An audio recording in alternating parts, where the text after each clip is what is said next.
Hello everyone, hope you're doing well. It is time to have a look at another changelog that has come out for War Thunder today. And what if I told you you weren't able to trust your eyes or even your ears in ground forces over the last little bit?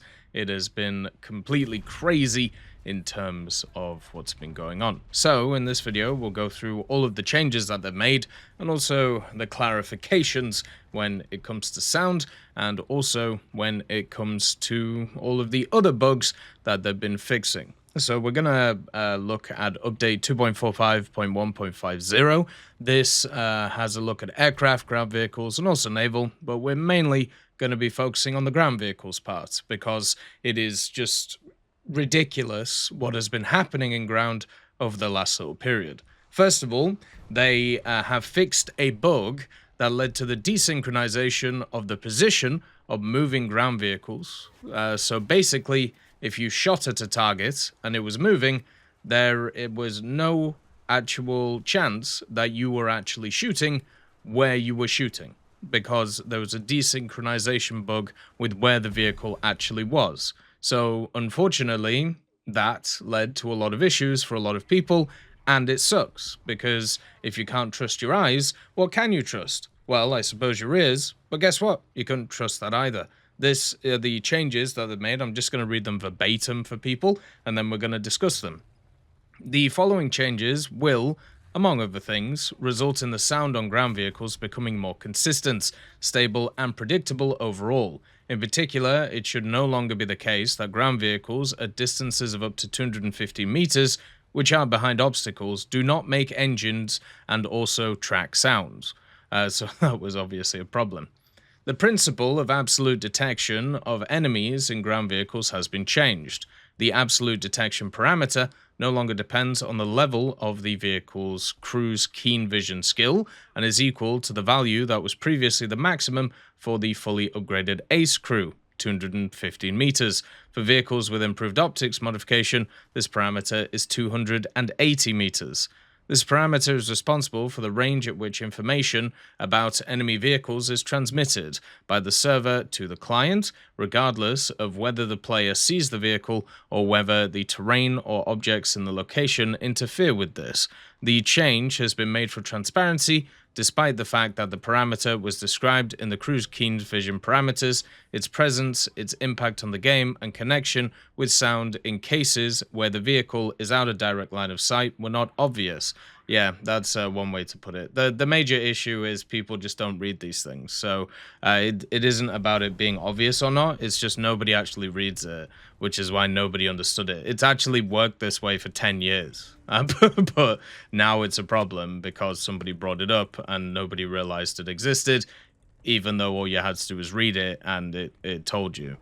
There was also a bug where the sound of the engine and tracks of a scouted target might sound from greater distances than the engine and tracks of a target detected in other ways has been fixed. Also, the theoretical radius of audibility of the engine and tracks of ground vehicles has been reduced from 400 to 215 meters. In fact, this did not noticeably affect audibility in combat, since previously, due to volume settings, vehicles further than 250 meters could only be heard in ideal conditions along the line of sight, while behind obstacles, vehicles could be heard from a distance of more than 215 meters only due to a bug with the increased range of sound playback for scouted targets. Yeah, that it didn't make any difference apart from when it does. I love it when they write stuff like this.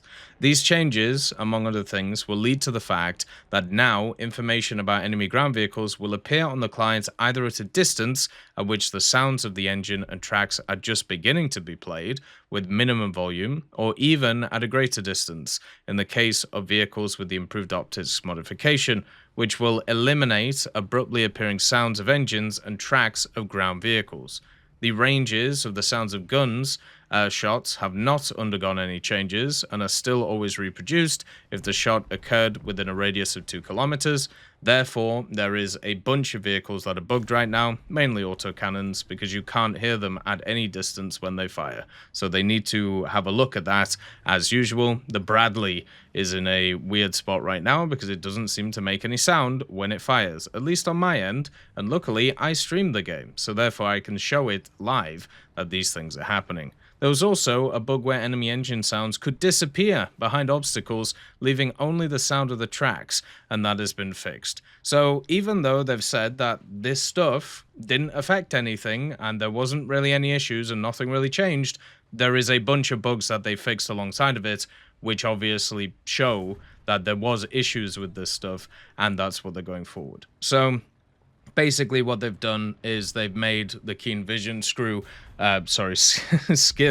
not as affluent or not as useful in the game, and now everybody should be living by the same parameters. The issue that I had was sounds just popping in and popping out, which is something they've talked about discussing. I don't know why they've reduced the maximum audibility of engines and tracks and stuff like that by half. I think that's going to screw people up quite a lot. Maybe it's trying to promote people being able to actually move around more and flank more, but it just means that you're going to get caught out way more because you're going to think there was a target in a place and you're just not going to be able to hear it, and that just sucks. It's never fun when stuff like that happens, so hopefully they can have a think about that, and hopefully they can kind of, maybe put it back to what it was, but at least it shows there was issues, they are fixing them, and it's just crazy to think that you could not in ground trust your eyes or trust your ears, because there's just a bunch of stuff that was wrong with it. How can that even be seen as playable? For aircraft, you have the Tornado GR4. There was a bug where text keys were displayed on the hood in the cockpit where selecting AIM-9 missiles and BOL countermeasures. That's been fixed. There was also, for the FA-18C early, a bug where target acquisition on any target in the targeting pod prevented seeker activation of the AIM-7P missiles. That's been fixed too, which is alright. And then for naval vessels, there was a bug that caused the turrets to not adjust fire to the crosshair in naval arcade battles, and instead fire at the same location on the enemy ship, and that's been fixed. Well, that's really nice, especially since you've removed the ability to actually aim in that game mode. So the fact that it was bugged, that the new aiming system was bugged, basically meant that you were just firing wherever you can, and you just weren't able to shoot anywhere else. It is very, very sad what they've done to Naval Arcade. It's made it incredibly enjoyable, and I just don't like it at all. It's removed completely the skill out of the game, and now everybody's just going to hold left or hold right all the time while they're moving about. A bug that caused modules on the X-ray on coastal fleet vessels to sometimes disappear in the test cell has been fixed, which is good. And then also the volume of sound of a critical angle of attack has been reduced for all modifications of the FA-18, as it could have been too frequent, hence annoying. So at least they fixed that. I remember when they brought in, was it like the F-14 RWR or something similar to that, and people were like, no, shut this up, it's awful. Like, they just kept binging and bonging in their head. Turns out, like, binging and bonging can be okay, but also it can be incredibly annoying. So hopefully, ground forces after today will work better, because since the last update, it hasn't worked at all. As always, I hope you have a wonderful day, and I'll see you next time.